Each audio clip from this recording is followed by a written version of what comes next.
Bonjour à tous, ici Yakuneko et bienvenue pour la vidéo de la semaine. Cette semaine, on se retrouve pour une courte vidéo avant un mois de juin qui s'annonce plus que palpitant.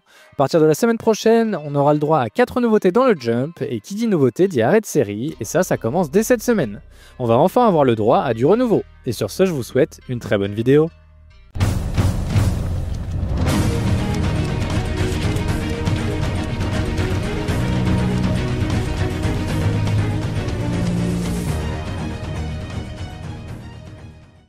On commence la vidéo avec Witchwatch qui est absent cette semaine mais reviendra dès la semaine prochaine.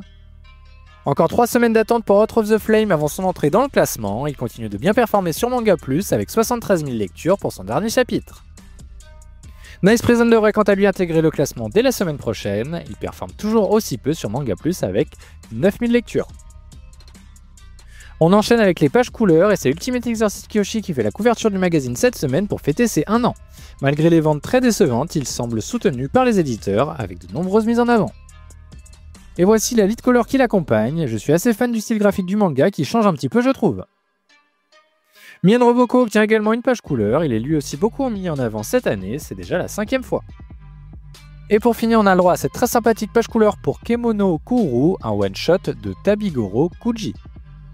Place au classement et on commence avec Super Psychic Policeman Shoujo qui prend fin dans ce numéro après 65 chapitres. Il avait pourtant débuté sur les chapeaux de roue avec des classements incroyables pour une nouveauté, dont 4 podiums, avant de rapidement s'effondrer et s'installer dans le bas du classement qu'il n'aura jamais réussi à quitter.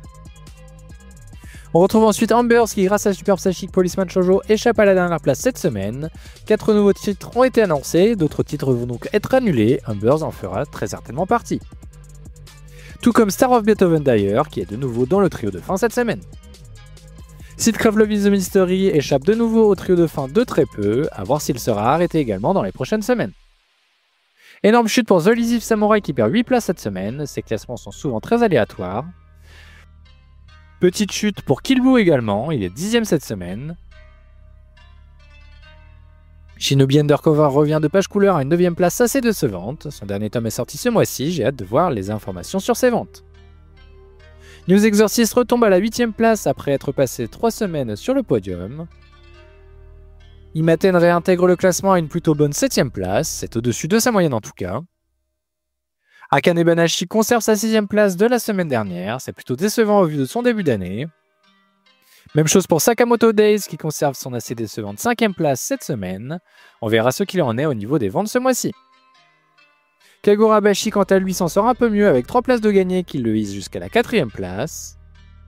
Blue Box était absent la semaine dernière et revient ici sur le podium à la 3ème place. One Piece conserve une nouvelle fois la 2ème place et trône maintenant confortablement à la 1ère place de l'année. Et pour finir, Ichi the Witch revient de page couleur et reprend directement sa première place qu'il avait laissée. C'est sa 3ème première place consécutive, j'espère que ces classements vont également se ressentir dans les ventes de son 3ème tome sorti ce mois-ci. Et voilà qui conclut le numéro de la semaine prochaine sera chargée avec la première nouveauté de la fournée, ainsi que les ventes du mois de juin avec Sakamoto Days, Ichi the Witch, Akane Banashi, Imaten, Shinobi Undercover, Kill Blue, Seedcraft, Star of Beethoven et Ambers. Et sur ce, je vous dis donc à la semaine prochaine.